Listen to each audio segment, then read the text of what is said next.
Hello and salutations, it's me Salty, welcome back to Just and today we're taking kind of another detour for this channel, covering SH Figuarts and Dragon Ball Z. I don't cover those topics very often, though I do love Dragon Ball Z. I grew up watching it. It's one of my favorite shows of all time, and as much as I do enjoy SH Figuarts, they're just a little expensive for me to collect in the kind of capacity that I collect other lines. But we're going over the SH Figuarts Great Ape Vegeta. I got this at GameStop, as you can see, for $179.99 before tax. Quite a chunk of change, but I had some like reward points and all that kind of stuff, did some video game trade-in, so I was able to knock it down to about 120. I think that's a fair price. I wouldn't have paid this much for this. I've owned Gotenks, Nappa, and Majin Buu in the past. Never reviewed them for the channel, even though I intended to, but I never got around to it and ended up having to sell them. Or the only other Dragon Ball Z figure from SH Figuarts that I own is a convention exclusive Broly. So I won't be doing a side by side with Broly and him because Broly is already a larger than average size figure, but we will do a couple height comparisons, even though you can tell by Yajirobe up here that it'd be more or less in vain because he's not in scale with the rest of the line. Looking at the box though, you see we get this kind of L-shaped window with the Great Ape Vegeta, the sticker down here at the bottom. You can see the faceplate on my Vegeta is already popped off. Extra faceplate. There's a hand down here, Yajirobe. This really cool mock-up of the figure here with Funimation sticker and a whole bunch of other stuff, ages 15 and up. Top of the box has more still images of the figure. Bottom of the box has even more still images. Other side of the box has more images of the figure. Other side has different images. And the back of the box has yet again even more images of the figure. You can see that it's a super size. He's 310 millimeters tall, which equates to about 12 inches, like just over 12 inches tall. According to Google, 12.205 to be specific. Then they have all their legalese kind of relegated down here to a small strip at the bottom. All that out of the way, I'm going to get him open. We'll go over all of his accessories, his articulation, the different face plates and all that kind of crap, do some size comparisons, and we'll be done.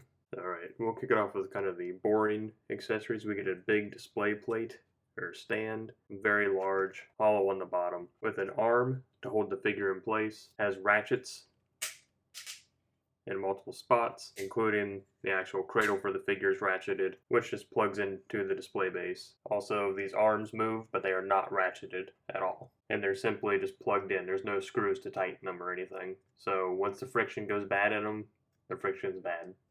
Unless you want to put like plumber's tape around them or something, which you can pop them out to do so if you need to eventually. First, we'll talk about the faceplate, which came on the figure. It's just his eyes, which are painted red, which is some of the only paint on this figure, which is the red eyes and the black around them. The extra faceplate we get kind of has these bulging veins in his eye that's been damaged, again with the painted red eye, which is, again, some of the only paint we get with this figure. He has an open grabbing hand on both the left and the right that he comes packaged with. So these are both on the figure when you open them up. You can see splits on the gloves, which I think is some nice sculpted detail there, though there's no paint at all. So a lot of those splits should have brown in them. And that carries on to the one that was on the left hand. So again, all those splits should have brown and fur in them, but they don't. We have no paint at all. He has a pointing hand for the right hand, again with splits and no paint. You're going to hear me say that a lot. Lack of paint, but we do have it. It's an extra hand. Then he comes with a closed fist for both the left and the right, again with no paint on all those rips and tears, and there should be. Plugs in with a ball, like all of them. And there's the right fist, again with all those splits and no paint. It's going to be my catchphrase. I'll put it on a t-shirt. No paint. And then we get this, which is actually kind of cool. These two hands are molded together with Goku's little feet sticking out there. So it's him catching Goku and kind of squeezing him. So Goku got a lot of the paint that the figure should have. You can see all the rips and the tears and the splits. At least the rips and the tears are kind of consistent from hand to hand. I'll give them that. They even painted his little boots down there. Then we got Vegeta's tail, which has no paint. Just cast in kind of a light mud brown almost. Simple plug just goes into the bottom. And then we got his little nubby tail after it gets cut off. Again, simple plug. And they put the bone in there, but they didn't paint any of it. So, again, it's kind of frustrating. How hard would it have been to paint that white and a little bit of red there around it? And then we got Yajirobe, who got the rest of the paint that the figure should have gotten. So, got his sword, scabbard. They even gave him a little underwear there. They didn't paint his sandals, though. They painted everything else, but not his sandals. I guess they're on a paint budget for that. And he has a little hole in his back that you plug this into, which is part of the stand. It plugs into the arm. So that way you can have Yajirobe kind of flying behind him while the tail is being cut off. So you have that option if you want to for display. And in case you were wondering, that's what Vegeta looks like without a faceplate on. Also, this top jaw can come out. I find it easier to remove this top part of the jaw and put the faceplate in and then put the jaw in so maybe that's why it pops out. And there you have Vegeta with the first faceplate, which is just his normal one that he comes kind of in the box with. Mine had fallen off the figure, but there you go. And again, I find it easier to kind of remove the jaw and then remove the faceplate, just because otherwise the jaw and you have to kind of work around it because it does sink in right there. But there you go. And there you have Vegeta's other faceplate with the damaged eye. And there's the wrist where all the hands attach, so you can see the ball peg. It's on that ball swivel ball kind of setup that a lot of the imports get. I mean, it's SH Figuarts, so it is an import. I almost forgot to mention, you also get instructions on how to use everything, and they've actually put English in there, so that's nice. Even tells you a little bit on how to do this, lets you know that Yajirobe's sword is delicate, so don't mess with that too much. Before we go over articulation, I just wanted you to see what I'm talking about with lack of paint. You know, don't be confused. The light shining on this kind of puts black in here. There's nothing here. So there's almost no paint on this figure. Almost everything was cast in the color it is. Like his armor here, you can kind of see the seam line right there. So this is actually cast in that color and pushed through into this little mold here. So you can kind of see there's no paint where there should be, like all these cracks have no paint, and it's all cast in the color it's supposed to be in. Even his knee joint down there is cast in that fur, and you can see the seam lines in the head around the ears where it's cast in that color. The point I'm really trying to make here is there's almost no paint at all. Other than like the jaw, the face plates, and Goku and Yajirobe, there's almost no paint. Alright, so before we go over articulation, we've talked about the paint, we've shown you all the accessories. I'm going to do some size comparisons because articulation is probably going to take up the bulk of this video, at least on its own as compared to any individual segment. This is Great Ape by himself, and this Yajirobe is flush up against him, or as flush as I can get because of the sword, so it lets you know how small he is compared to Great Ape Vegeta. And here we have the classic Irwin Piccolo in front of the Great Ape Vegeta, so you can see he's a little out of scale because the Great Apes are 25, 26, maybe like 30 feet tall, you know, little out of scale, but that way you know. And here's one of the older Irwin figures of Nappa in front of Great Ape Vegeta. That way you kind of have an idea, though bear in mind Nappa is standing like that, so you can't close his legs to make him taller. And there's Krillin, you know, one of the shorter figures, comes up to just over his knee, still, you know, out of scale, but whatever. And the Dragon Star's Piccolo, who is, you know, significantly taller, but I'm just trying to give you an idea. Like I mentioned, I don't have any other SH Figuarts Dragon Ball Z figures other than Broly, and Broly's already about that tall anyway, so it really wouldn't do much in terms of scale. And there's the itty bitty Goku. You know, these little guys I think are sculpted pretty close to scale, at least, because this is supposed to emulate a scene from the show. I think that's pretty close anyway. Alright, all out of the way, let's go over articulation. There is a lot of articulation, not so much a lot of movement, but there are a lot of moving parts, if that makes sense. So let's hop to it. So there's articulation in the head and neck. The neck just kind of rocks forward there at the bottom, as you can see. Underneath the head, there's a ball swivel ball. Using that and the neck, he's able to look up that far. He can look down that far. His side to side is very loud, but it is there. You can hear it. He gets a little tilt.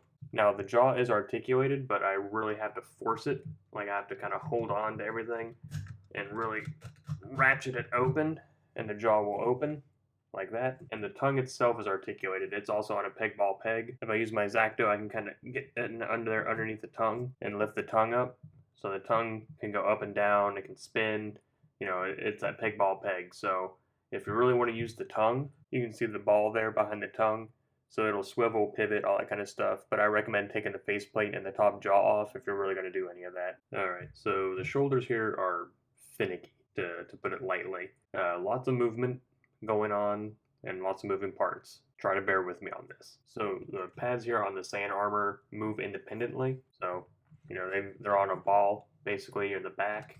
So if you move them too much, you kind of expose all the joints under here, which is unsightly. But they do have these little carve outs for the pegs for the shoulders, the butterfly joint. This one seems to match up really well. The left shoulder doesn't seem to want to cooperate no matter what I do to it. And it's hard to make out, but right above my index finger you can see where they're pegged on. That's kind of how they move. To kind of give you a little look at the inner workings, you can see all that stuff in there that we're about to go over. First, getting that out of the way, you can see the peg here. This is the butterfly joint for the shoulder that comes out and makes a gap like that because it's not connected in the back. So, and there's the armor peg for the back. Lifting that up, you can see all the mechanics, the inner skeleton and all that kind of stuff.